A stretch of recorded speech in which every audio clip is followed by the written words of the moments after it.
Hey guys, what's up? It's Jay Walker here, and it's episode 10 of Unhacked. And somebody asked if I'd do a Q&A as an episode. I figured I'd save it for episode 10, kind of a little bit of a landmark, not that much of a victory, but nonetheless, here we go.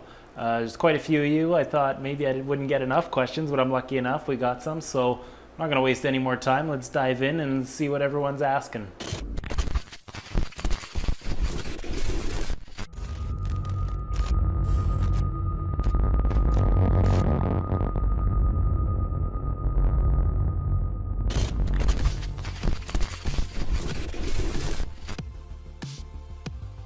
What inspired you to create a millennials/social media gimmick?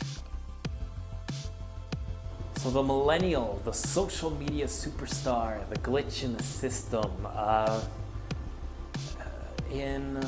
want to say it was 2007. I did web design on the side, actually. Something I'd always it's just something self-taught, actually. I was always interested in building websites ever since I learned the internet. I remember trying to make a Bret Hart fan page and things of that nature. So I'd always been invested, but I started getting more into it kind of as a job on the side. And I found a keynote speech from a social media expert, I guess you could say. And it just kind of opened my eyes to the possibilities of the internet and what we should be doing in today's day and age to be marketing, to be just to be a business on social media, and what that all entails and what it should be and what the future is going to look like. And that really not only inspired my real life, but the gimmick as well came from that. And I started looking more into it, and definitely kind of took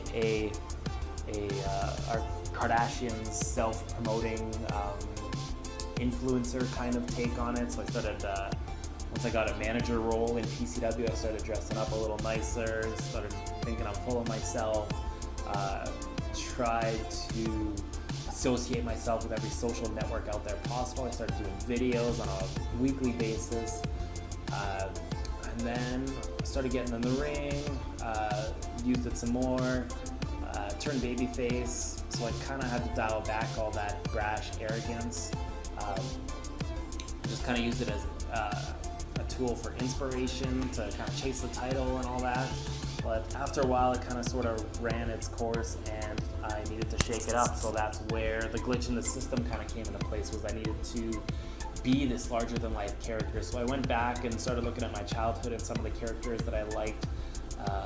That were different, that stood out from the rest of them, and guys like Jake the Snake and Undertaker and Macho Man and Mankind and Goldust and all that really popped out. I always remember a lot of their matches and moments, so I wanted to kind of take all of that and apply it to what I was already doing and change my look dramatically. It doesn't hurt when you've got a bunch of smashed teeth from a steel turnbuckle to help you look a little crazier than you really are.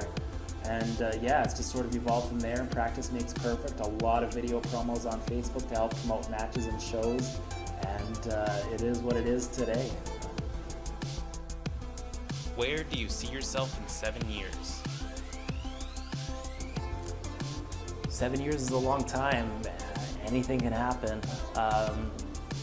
Obviously, I hope that this momentum with the YouTube show does well. I hope that it creates some opportunities for me anyways. I answered a previous question. I hope to still be involved somehow in pro wrestling. Obviously hope to make it to some bigger stages. You just never know. I just hope that I'm happy with the choices that I made and the paths that I took, and proud of the amount of work and effort and time that I put into everything that I've set out to accomplish. I still have much bigger dreams and goals that I've set for myself that I am working every day, almost every hour of the day to accomplish. And I hope to, honestly, help people through motivating, inspiring, and just guiding them to build them up.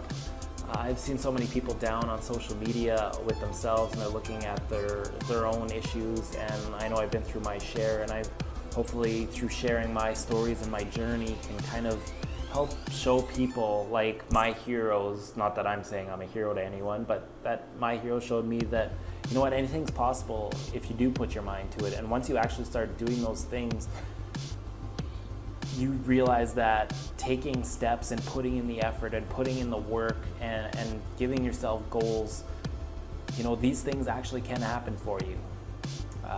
So yeah, in 7 years, like I said, just happy and accomplished and still with a whole lot more goals in mind for the future. Was there a specific wrestler that got you interested in becoming a wrestler?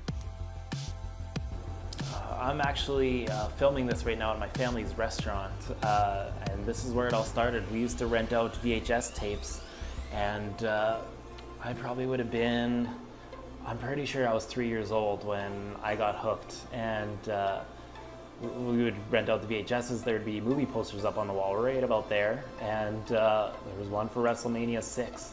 You see this iconic picture of Hulk Hogan and the Ultimate Warrior with the lightning in the background, and it looks like they're on the moon or something like that. It just looks like this epic battle. Dad was a big wrestling fan too, not to my level obviously, but he would go to the arena and check out the AWA at the time, so he definitely helped steer me in the direction of pro wrestling a little bit. Yeah, so checking that pay-per-view out, I could tell you 100% Hulk Hogan and the Ultimate Warrior were number 1 and number 2 and always fighting for that top spot in my list.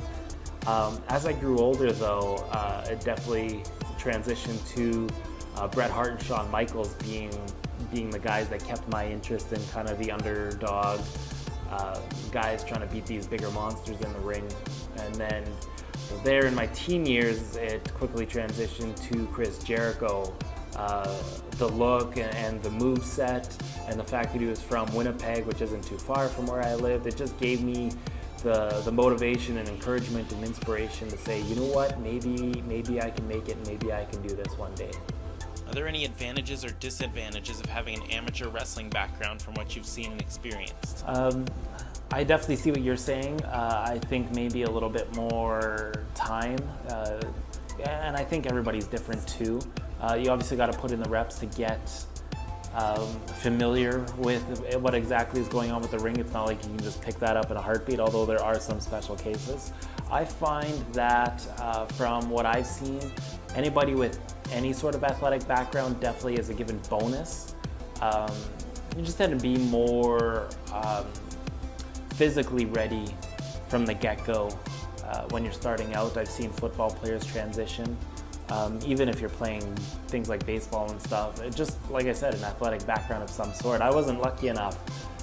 Just our small town school program wasn't really involved that much, and nobody knew how to get me into professional wrestling. There was no guideline or anything like that. Schools weren't as public. The internet wasn't as huge when I was looking for answers. So yeah, 100%. I wish I had an athletic background going into this thing. I think that it would help you.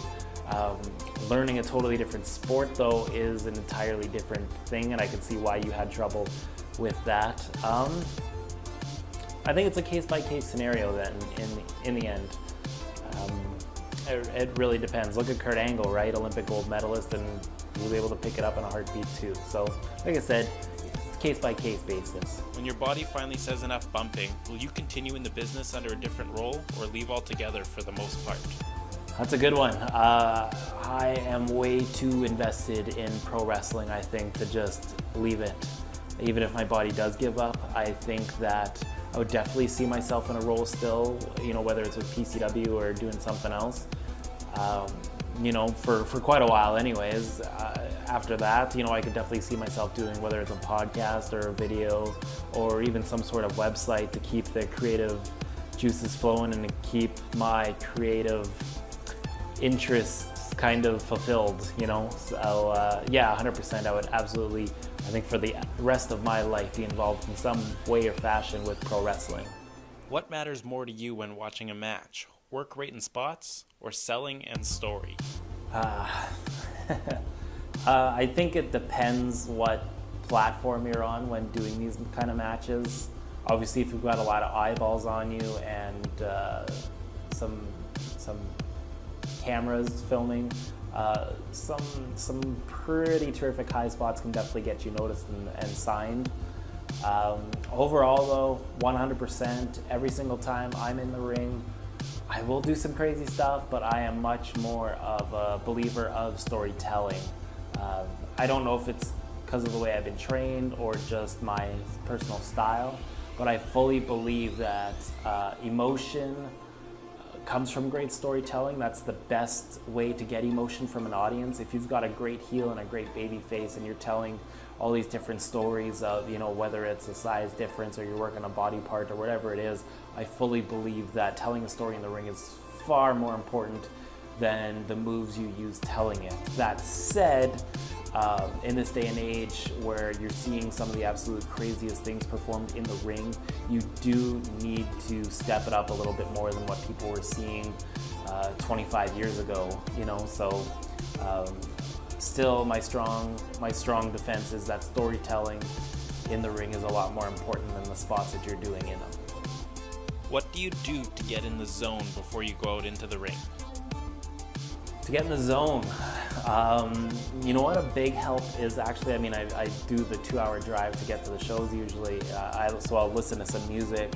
To get into the Jaywalker character, the glitch in the system, the crazy character, a lot of it has to do with just looking the part. So, right now I do my hair like this for everyday kind of life, but it's not too hard once you start getting the hair down and you start getting that look in your face when you look in the mirror and you start, kind of playing around and getting in your head and cutting promos. It really starts to, take shape in itself. Music absolutely helps. I am big on pacing. I take so much pride in my performance that once I've got the match kind of in my head and I've talked it over with who I'm working with, I'm literally pacing the venue over and over again just to, calculate everything. How am I going to look at the audience after this? What am I going to do as a pose after this? Definitely to get in the mind frame of Jaywalker though, it's absolutely looking the part, so getting the hair down, getting the costume on, and getting in that mindset of being the glitch. Is there a wrestler that you'd like to work with that you haven't gotten a chance to yet, either as an opponent or a partner? So who I'd like to work with, either teaming or wrestling against in the ring. So obviously some big names that I could mention, guys like Cody Rhodes. Obviously another match with Kenny Omega would be great, even though I've been in the ring with him. If I ever made it, The Miz I think would be one that a lot of people that know me would be interested in seeing. Somebody teaming with actually is a little unknown. He's starting to make a name for himself. Is Jamie Senegal. If you check him out, I think me and him would be quite the dynamic team. My biggest opponent, though, I think right now on the independent scene, and I just finished watching a YouTube documentary not that long ago on him. You should check it out. But I just find that we're so similar in the way we plan our matches, the way we want to give back to the audience that paid a ticket to come and see us. I'm talking about the bad boy, Joey Janela. I think that'd be an interesting one, absolutely. I'll show you a couple clips actually from that documentary. Like I said, if you haven't seen it, go and check it out. It's great stuff. I was always into those spots. I was always into the risk of professional wrestling. My mind started going a little bit crazy the last couple years, and when I get to a building sometimes I look around and I see the environment I'm wrestling in, and I see what I can do that's different from everyone else. I see what all these guys are doing. They're all trying to do this same style. It's a very athletic sprint type style of wrestling, which is just awesome, but I'm not that athlete. I've never been that athlete. I rely on charisma.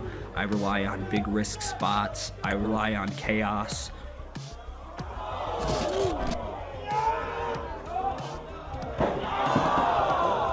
It's just like my style is different from everyone else's style right now. I've never seen this in 10 years. I've earned everything I've gotten in professional wrestling.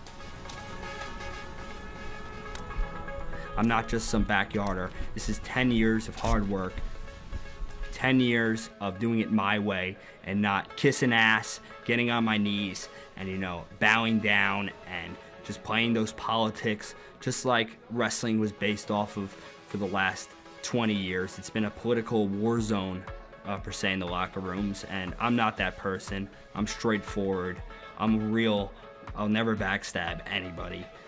I'm just going to do things my way. So real quick, just wanted to say thank you for your questions, guys. I really appreciate that. Gave me some stuff to fill in the void here for episode 10 during the holidays. I hope you guys enjoy the holidays. And not only thanks for the questions, but thank you everyone watching and subscribed and viewing and passing the word along about this thing. I'm really happy with how everything's going so far. I'm glad you guys are enjoying it and giving me some feedback. And we'll see you next week on Wednesday.